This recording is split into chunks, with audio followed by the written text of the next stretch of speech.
Selamat pagi bersama saya, Cindy Raja.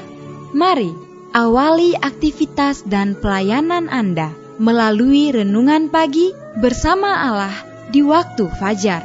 Dengan doa dan bimbingan darinya, kita dapat diyakinkan bahwa pada hari yang mulia itu, ketika Yesus kembali untuk mengklaim miliknya, bahwa kita akan menunggunya di sana dengan tangan terbuka dan disambut ke hadiratnya yang kekal.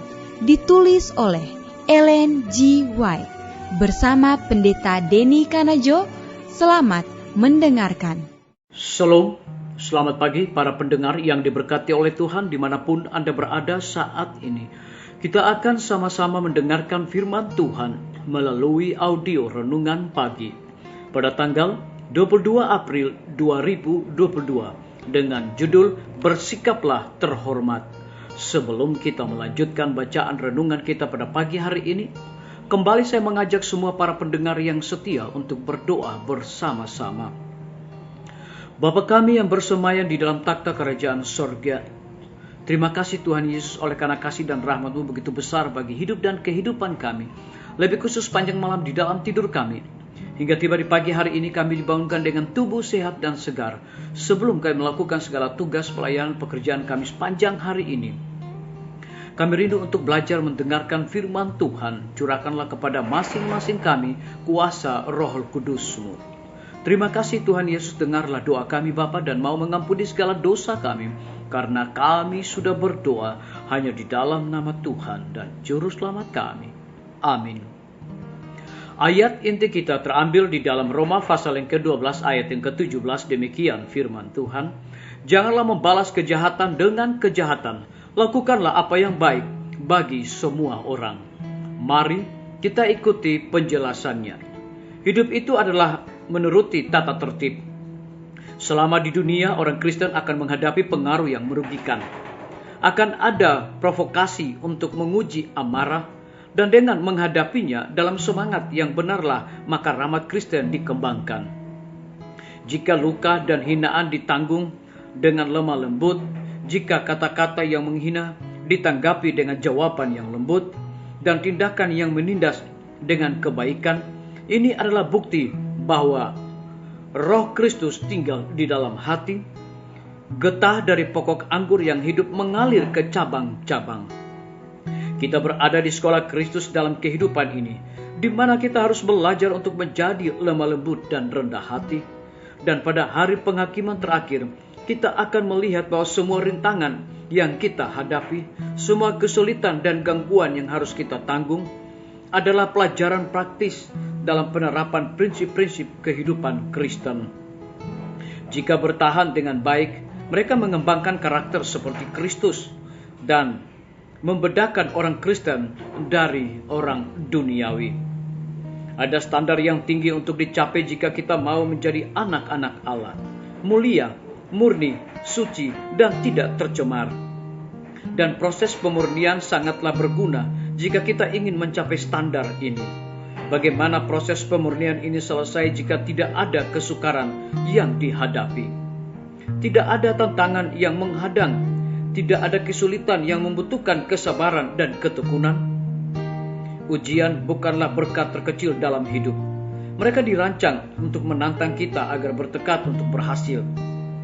Kita harus menggunakannya sebagai sarana Tuhan untuk mendapatkan kemenangan yang diputuskan atas diri sendiri. Gantinya menjadi penghalang yang menindas dan menghancurkan kita. Disalin dari buku Testimonies, jilid 5, halaman 344 dan 345.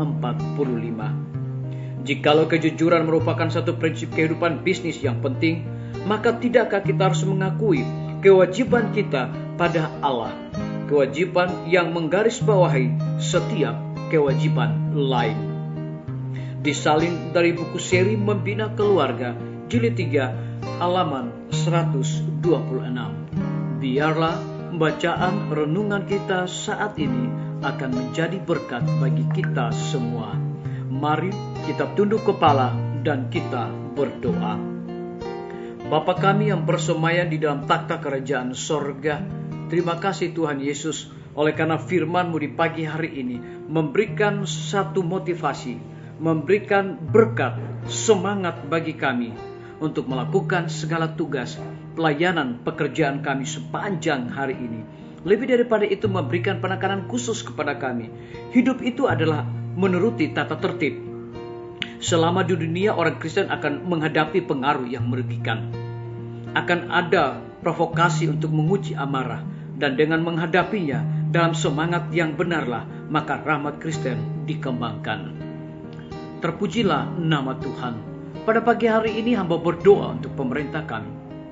Tuhan memberkati Bapak Presiden bersama Wakil Presiden, para menteri dan seluruh stafnya, Bapak Gubernur bersama dengan wakil, Bapak Wali Kota bersama wakil, Bapak Bupati bersama wakil, camat dan seluruh stafnya, kepala desa, lurah, RT, RW, dimanapun mereka berada saat ini.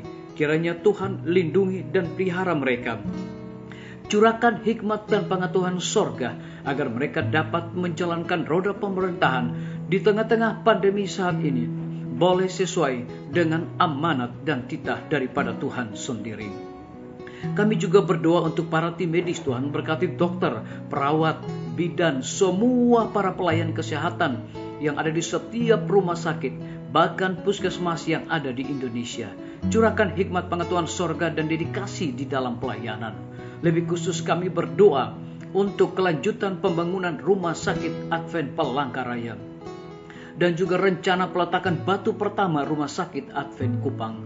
Kiranya Tuhan memberkati semua panitia, para tukang yang telah dipercayakan untuk menyelesaikan bangunan tersebut. Biarlah mereka dapat menjalankan tugas mereka dengan penuh tanggung jawab. Lebih daripada itu, kami serahkan Dr. Raymond ke dalam tangan Tuhan. Curahkan hikmat pengetahuan sorga, roh dedikasi dalam pelayanan, agar supaya hamba-Mu memberikan pelayanan yang terbaik. Kami menyerahkan lembaga pendidikan, guru-guru, kepala sekolah, dan setiap siswa. Kiranya Tuhan curahkan hikmat pengetahuan sorga agar mereka dapat mendidik anak-anak untuk memiliki karakter Yesus Kristus.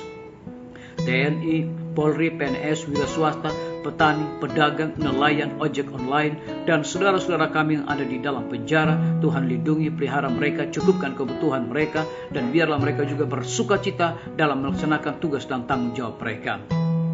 Kami menyerahkan pimpinan-pimpinan organisasi gereja Tuhan dari tingkat yang tertinggi sampai kepada gembala jemaat. Saat ini mereka membutuhkan kuasa Roh Kudus di dalam pelayanan mereka. Yang berada di dalam kebimbangan ketidakpastian hidup, Tuhan berikan iman yang teguh untuk mereka terus berharap bersandar hanya kepada Tuhan. Kami juga berdoa untuk para pendengar yang setia, yang berulang tahun saat ini. Dengan bertambahnya usia yang Tuhan percayakan dalam hidup mereka, mereka selalu bersyukur dan melayani Tuhan senantiasa. Terima kasih Tuhan Yesus, ampuni kami Bapa, karena kami sudah berdoa hanya di dalam nama Tuhan dan Juru Selamat kami. Amin.